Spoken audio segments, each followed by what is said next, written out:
नमस्ते, यहाँहरूलाई वेदको ट्युटोरियल भिडियोमा स्वागत छ। आज हामी सिस्टममा लाइब्रेरीको बारेमा कुरा गर्न जाँदैछौँ। हजुरहरूले लाइब्रेरीमा के गर्न मिल्छ सिस्टमबाट, त्यसको लागि कुरा गर्न चाहन्छौँ। त्यसको लागि त हजुरले पहिला सिस्टममा लगइन गर्नुपर्ने हुन्छ। र लगइन गरिसक्नु भएपछि यता सर्च मेन्युमा आएर लाइब्रेरी भनेर यसरी सर्च गर्न सक्नुहुनेछ। र लाइब्रेरी भनेर सर्च गरिसक्नु भएपछि यहाँनिर अब डिफ्रेन्ट डिफ्रेन्ट कम्पोनेन्ट्सहरू देख्न सक्नुहुनेछ। सो फर्स्टमा भनेको हाम्रो रुम छ। रुममा चाहिँ के हुन्छ भन्दाखेरि रुममा हजुरले यहाँनिर लाइब्रेरीको लागि कतिवटा रुमहरू एलोकेट गर्नुभएको छ बुक्सहरू राख्नको लागि त्यो रुमहरूको डिटेल राखिदिनु पर्ने हुन्छ र यतापट्टि एड रुममा आएर हजुरले टाइप गरेर सबमिट गरिसक्नु भएपछि यता रुम लिस्टमा देख्नुहुनेछ र यसै गरी अर्को भनेको ऱ्याक छ। ऱ्याकमा चाहिँ हजुरले डिफ्रेन्ट डिफ्रेन्ट ऱ्याकहरू बुक्सहरू राख्नको लागि डिफ्रेन्ट डिफ्रेन्ट ऱ्याकहरू हुन्छ त्यसको लागि नामहरू छुट्याइदिनु पर्ने हुन्छ कुन बुक कुन ऱ्याकमा राख्न जाँदै हुनुहुन्छ। यिनीहरू हाम्रो कम्पलसरी फिल्ड हो, रुम ऱ्याकहरू चाहिँ राख्नुपर्ने हुन्छ। त्यसै गरी बुक टाइप पनि कम्पलसरी फिल्ड हो। बुक टाइप भनेको चाहिँ अब कुन चाहिँ कस्तो कस्तो टाइपको बुकहरू छन् हजुरको लाइब्रेरीमा त्यो सबै बुक टाइपहरू हजुरले एड गरिदिनु पर्ने हुन्छ। सो एड गर्नको लागि चाहिँ हजुर यतापट्टि एड बुक टाइपमा आएर एड गर्न सक्नुहुनेछ र बुक टाइपमा आएर कुन कुन बुक टाइपहरू एड गर्नुभएको छ त्यो हेर्न सक्नुहुनेछ। अब जस्तै स्टोरी बुकहरू, नोभेलहरू, पोइम्सहरू हजुरले यतापट्टि बुक टाइपमा एड गर्नुपर्ने हुन्छ। जुन जुन बुकहरू चाहिँ लाइब्रेरीमा राख्न जाँदै हुनुहुन्छ सिस्टममा त्यो एड गर्नुपर्ने हुन्छ। त्यसै गरी बुक्समा आएर हेर्नुहुन्छ भने यहाँनिर बुक लिस्टहरू हालिसक्नु भएपछि सिस्टममा सबै यहाँनिर डिटेलहरू हेर्न सक्नुहुन्छ हजुरले। कुनै डिटेलहरू सच्याउनु पर्ने छ भने यतापट्टि एडिटमा आएर सच्याउन सक्नुहुनेछ। डिटेलमा आएर यो बुकको डिटेलहरू हेर्न सक्नुहुनेछ। कतिवटा बुक्सहरू छन् अहिले हामीसँग भनेर यतापट्टि टोटल नम्बर अफ बुक्सहरू हेर्न सक्नुहुनेछ र यो बुकको लागि सिङ्गल सिङ्गल पनि यसरी जेनेरेट बारकोडहरू गर्न सक्नुहुनेछ र यसलाई एकैचोटि बल्कमा पनि गर्न मिल्छ। त्यो अहिले म देखाउने नै छु। र यति भइसकेपछि हाम्रो बुक क्वान्टिटीहरू पनि हेर्न सक्नुहुन्छ यहाँनिर कतिवटा बुक क्वान्टिटीहरू हामीसँग छन् र नन इस्युड बुक इस्युड नभएको बुकहरू कतिवटा छन् त्यसको रेकर्डहरू पनि यहाँनिर हेर्न सक्नुहुन्छ। र यसरी नेक्स्ट गर्दै हजुरले हेर्न सक्नुहुनेछ। अर्को भनेको रिसाइकल्ड बुक भनेर छ। यो बुकहरू चाहिँ अब कुनै बुकहरू च्यात्तिएको अथवा नचलाउने बुकहरूलाई चाहिँ हजुरले त्यहाँनिर रिसाइकल बुकमा ल्याएर राखिदिन सक्नुहुनेछ र यहाँबाट सिस्टमबाट पनि यसलाई रिसाइकलमा राखिसक्नुभएपछि यसलाई डिलिट पनि गर्न मिल्छ। र अर्को भनेको म्यानुअल इस्यु रिटर्न भनेर छ। सो म्यानुअल इस्यु रिटर्नमा चाहिँ कस्तो हुन्छ भन्दाखेरि हजुरहरूले directly one by one manually entry गरेर बुकहरू इस्यु गर्नुहुन्छ स्टुडेन्टहरूलाई भने हजुरले म्यानुअल इस्यु रिटर्न चलाउन सक्नुहुनेछ। अब जस्तै कोही स्टुडेन्ट आयो भने हजुरले यसरी नामहरू सर्च गर्नुपर्ने हुनेछ र सबमिट गरिसक्नु भएपछि चाहिँ यो स्टुडेन्टले यो बुकहरू लगिसक्नु भएको भनेर हजुरले यहाँनिर बुझ्न सक्नुहुनेछ। र अर्को भनेको इस्युड बुक लिस्टमा आएर कुन कुन स्टुडेन्टहरूले बुकहरू इस्यु गर्नुभएको छ यहाँनिर आएर हेर्न सक्नुहुन्छ र रिटर्न बुक लिस्टमा आएर कसले रिटर्न गर्नुभयो कुन डेटमा रिटर्न गर्नुभयो त्यसको लिस्टहरू हजुरले यहाँनिर हेर्न सक्नुहुनेछ। यसै गरी रिटर्नमा चाहिँ त्यो बुकहरू यहाँनिर हेर्न सक्नुहुनेछ।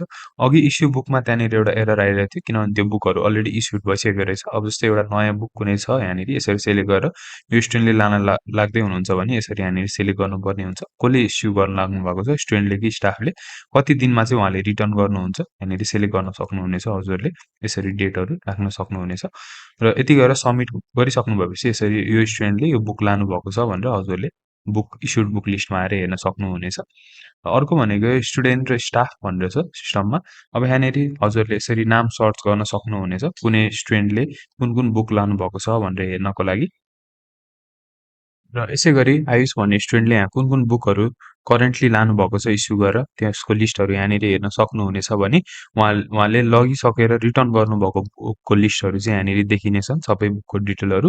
यहाँनिर आएर हजुरले टिचरको लागि पनि स्टाफको लागि पनि सर्च गरेर यहाँनिर बुकहरू कुन कुन लानुभएको छ हेर्न सक्नुहुनेछ भने स्टुडेन्टले पनि कुन कुन बुकहरू लग्नुभएको छ त्यो यहाँनिर आएर हेर्न सक्नुहुनेछ। यदि रिटर्न गर्ने हो भने यहीँबाट गर्न मिल्यो, यदि रिन्यू गर्नुपर्ने छ यो बुकलाई भने यहाँबाट रिन्यूहरू पनि गर्न सक्नुहुनेछ। र यहाँनिर सिस्टममा अर्को भनेको अटो इस्यु रिटर्न भन्ने छ। सो अटो इस्यु रिटर्न र म्यानुअल इस्यु रिटर्नमा फरक के छ भन्दाखेरि अटो इस्यु रिटर्नमा चाहिँ हजुरले हामीसँग बारकोड पर्चेस गरेर स्क्यान गरेर डाइरेक्टली बुकहरू स्क्यान गरेर सिस्टममा डाइरेक्टली सर्च गरिराख्नु पर्दैन हजुरले। म्यानुअलमा चाहिँ सर्च गरिराख्नु पऱ्यो बुकहरू अनि स्टुडेन्टको नामहरू सर्च गरिराख्नु पऱ्यो भने यदि हजुरले बारकोडहरू लिनुहुन्छ भने अटो इस्यु रिटर्नमा डाइरेक्टली प्रेस गरेर बारकोडले रिड गरेर सर्च गर्ने बित्तिकै बुकको डिटेलहरू यहाँनिर देखिनेछ। यो दुइटामा फरक चाहिँ त्यो हो। अटो इस्यु रिटर्नमा चाहिँ बारकोडबाट हजुरले डाइरेक्टली स्क्यान गर्न मिल्छ र यसै गरी इस्युड बुकहरू पनि यहाँनिर देखिने नै भयो र रिटर्न बुक लिस्ट पनि यहाँनिर यसरी देखिने भयो। र अर्को भनेको रिजर्भेसन भनेर छ। सो यो रिजर्भेसनमा चाहिँ कस्तो हुन्छ भन्दाखेरि हजुरले यहाँ बुकहरू सेलेक्ट गर्न मिल्छ। कुनै स्टुडेन्टले कुनै बुकहरू रिजर्भ गरेर राखिदिनु भन्नुभएको छ भने यहाँनिर हजुरले स्टुडेन्टको नेमहरू सेलेक्ट गरेर यसरी उहाँले भन्नुभएको बुकहरू रिजर्भ गरेर राखिदिन मिल्छ र यहाँनिर रिजर्भ बुक लिस्टमा आएर हजुरले बुकहरू हेर्न मिल्छ। कुन कुन बुक चाहिँ कसले रिजर्भ गरिदिनु भन्नुभएको छ त्यसको लागि चाहिँ हजुरले यसरी हेर्न मिल्छ। यसरी यहाँनिर रिजर्भ बुक लिस्टहरू यसरी हेर्न मिल्छ र अर्को भनेको सिस्टममा बारकोड भनेर छ। अघि माथिबाट हामीले वान बाई वान जेनेरेट गर्ने हेऱ्यौँ। अब यहाँनिर बल्कमा जेनेरेट गर्नुपर्ने छ भने यसरी हजुरले टाइप गर्न सक्नुहुनेछ नम्बरहरू र सिस्टमबाट कतिवटा डाइरेक्टली इन्सर्टेड बुक्सहरू सिस्टममा अलरेडी छन् भने यहाँनिर यसरी हेर्न सक्नुहुन्छ र होइन म्यानुअली जेनेरेट गर्नुपर्ने छ भने यहाँबाट यसरी सेलेक्ट गर्न सक्नुहुनेछ र यसरी जेनेरेट गर्नुभयो भने यो चाहिँ एकैचोटि बल्कमा नै जेनेरेट हुनेछ र यही अनुसारले बुकमा हजुरले टाँसेर यदि बारकोडहरू स्क्यान गर्नुहुन्छ भने डाइरेक्टली बुकको डिटेलहरू हजुरले यहीँबाट नै भेट्न सक्नुहुन्छ बारकोडमा।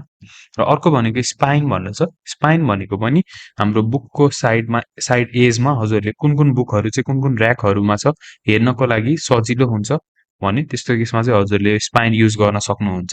ठ्याक्कै एजमा राखेर लाइब्रेरीमा डाइरेक्ट जाने बित्तिकै यसमा चाहिँ बुकको रिडरको फर्स्ट लेटरहरू दिएको हुन्छ यो स्पाइनमा र बुकको साइड एजमा हजुरले यसलाई टाँस्न सक्नुहुन्छ स्पाइनलाई। र यसै गरी स्पाइनमा चाहिँ यो थियो भने हाम्रो अर्को भनेको चाहिँ इम्पोर्ट बुक भन्ने छ। इम्पोर्ट बुकबाट चाहिँ हजुरले सिस्टममा डाउनलोड बुक फर्मेट डाटा फर्मेटबाट डाउनलोड गर्नु भएर सिस्टममा बल्कमा एकैचोटि बुकहरू हजुरले यहाँबाट इम्पोर्ट गर्न सक्नुहुनेछ र यसको लागि कम्पलसरी फिल्डहरू भनेको चाहिँ बुक टाइपहरू हाल्नुपर्ने हुन्छ अघिको जस्तै अनि बुक नेमहरू हाल्नुपर्ने हुन्छ र आइएसबिएन नम्बरहरू यो कम्पलसरी छैन। यहाँबाट मेन कम्पलसरी भनेको book type, book name, accession number, room, rack अनि ग्रेड क्लास हजुरले यो चाहिँ कम्पलसरी फिल्डहरू हो। यिनीहरू फिलअप गरेर चाहिँ यति फिलअप गरिसक्नु भएपछि यतापट्टि इम्पोर्ट गर्न सक्नुहुन्छ चुज फाइलमा सेलेक्ट गरेर त्यो बुकलाई सबै बुकहरूको लिस्टहरू रेडी भइसकेपछि र इम्पोर्ट बुकमा यो भयो। कुनै बुकहरू सिस्टममा नै छन् र त्यसलाई अपडेट गर्नुपर्ने छ भने अपडेट बुकमा आएर हजुरले बुकहरूलाई पनि अपडेट गर्न सक्नुहुनेछ र यदि सिस्टममा भएको कुनै बुकहरू हजुरलाई डाउनलोडहरू गर्नुपर्ने छ कुनै पनि एक्सेल, सिएसबी अथवा कपी गर्नुपर्ने छ भने त्यो फर्मेटमा हजुरले डाउनलोड पनि गर्न सक्नुहुन्छ डाउनलोडमा आएर। अर्को भनेको सेटिङ्स भनेर छ। सेटिङमा चाहिँ अब स्टुडेन्टहरूले कतिवटा बुकहरू लान मिल्छ, कति दिनमा चाहिँ रिटर्न गर्नुपर्ने हो र कति हो फाइन अमाउन्टहरू स्टुडेन्टलाई र स्टाफलाई यदि लेट उहाँहरूले रिटर्नहरू गर्नुहुन्छ भने हजुरले यतापट्टि आएर सेट पनि गर्न मिल्छ अमाउन्टहरू। अब उहाँहरूलाई चाहिँ कतिवटा बुक लान दिने नदिने हजुरले यहाँ आएर सेट गर्न मिल्छ सेटिङ्समा। र अर्को लास्ट भनेको चाहिँ रिपोर्ट भनेर छ। सो रिपोर्टमा चाहिँ यहाँनिर हजुरले स्टुडेन्टहरूले कुन कुन बुकहरू लानुभयो, कति डेटदेखि कति डेटसम्म टिचरहरूले कुन कुन बुकहरू लानुभयो यो सबै रिपोर्टहरू हजुरले यहाँनिर हेर्न सक्नुहुन्छ। रेसियोमा हेर्न सक्नुहुन्छ। बुक इस्यु रिपोर्टमा आएर यसरी प्रिन्ट पनि गर्न सक्नुभयो, एक्सपोर्ट पनि गर्न सक्नुभयो र अहिलेसम्म टोटल फाइनहरू कति कलेक्ट गर्नुभयो त्यसको लागि पनि हजुरले यहाँनिर आएर यसरी डाटाहरू हेर्न सक्नुहुनेछ। र लाइब्रेरीको कुरामा चाहिँ यति नै हो। सो यति नै हो। धन्यवाद।